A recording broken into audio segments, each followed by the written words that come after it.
Hello everyone and welcome back to another video of short album and EPs in this occasion reviews from some of the releases of April 2019. Like with the previous videos of this session, it's about those albums that I didn't feel like making a full review out of these albums, and I just wanted to at least say a few words about them and at least to get them mentioned, because some of those albums might be to your liking. Ratings in this segment go from 6 plus to 4 minus, and some of these releases I like, others I don't.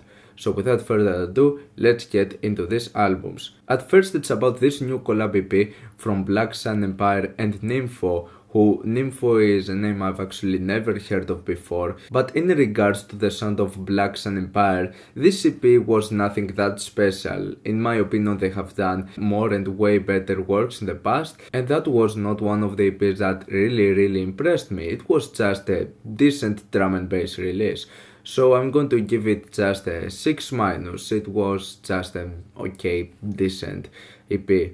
I have to admit that the vocals on Titanic Rising are gorgeous and the production is really well done. The whole feel and the aesthetic of this album is calm and it's smooth, but is it really that good to be considered as one of the best releases of this year?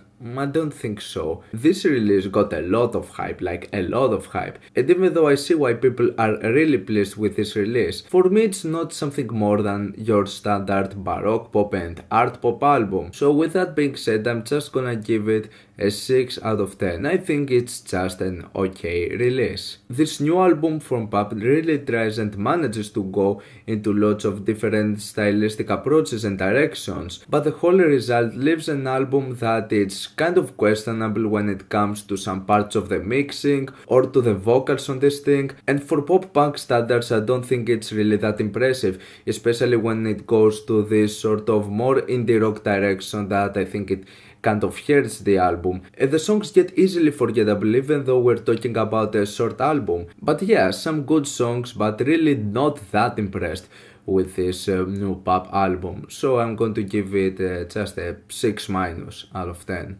Ghostman just released a 3-track 4-minute EP that has no trap and cloud rap parts whatsoever. This is the first and truer direction of metalcore sound and even elements of power violence. This is a heavy and hard-hitting EP, but I don't think that Ghostman gives that much of a justice to this sound. Even for standards of hardcore punk, power violence and grindcore, the production and the sound of this thing is extremely generic.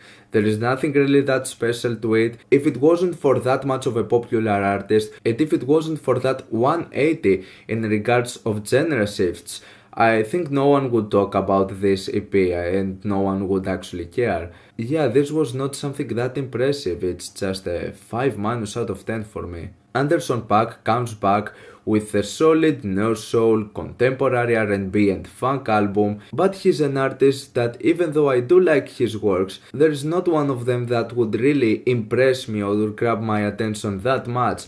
And this one unfortunately is not an exception. It's still another album that it has some decent and solid moments, but nothing other than that would make me care about this album more. Same with Malibu, same with Oxnard, but still a sort of meh release and a 6 out of 10 for me. Lizzo's 'Cause I Love You was another album that got a lot of hype and a lot of people talked about it, and I think that this one as well is a sort of nice, funky, neo-soul album with some pop rap and R&B elements, nothing really that special, but not gonna deny it, Tempo featuring Missy Elliott is a hard-hitting banger. It's an excellent song, one of my favorites of this year. I've played this song non-stop. But other than that, just a decent release, a 6 out of 10 for me. If you want a heavy metal album with traditional doom elements on it and also with great female vocals, do not miss this one out. Even though I'm not the hugest fan of these genres, out of the heavy metal releases this year, and there are tons of them, especially this year,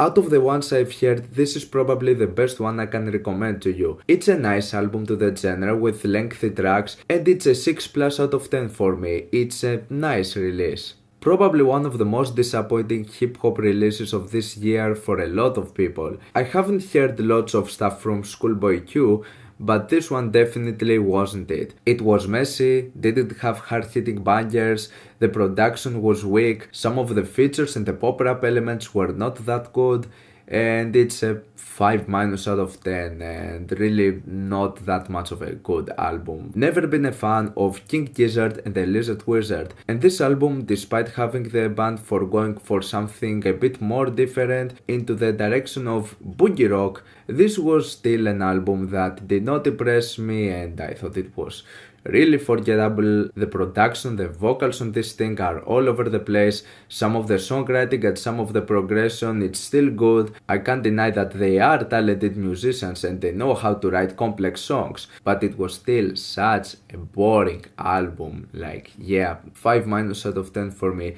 Another King Gizzard and the Lizard Wizard release that I didn't care for. And that was it, all the other albums I had to mention from April 2019.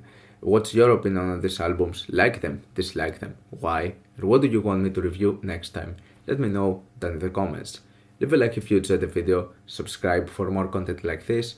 Thank you for watching, and I'll see you all in the next video. Goodbye.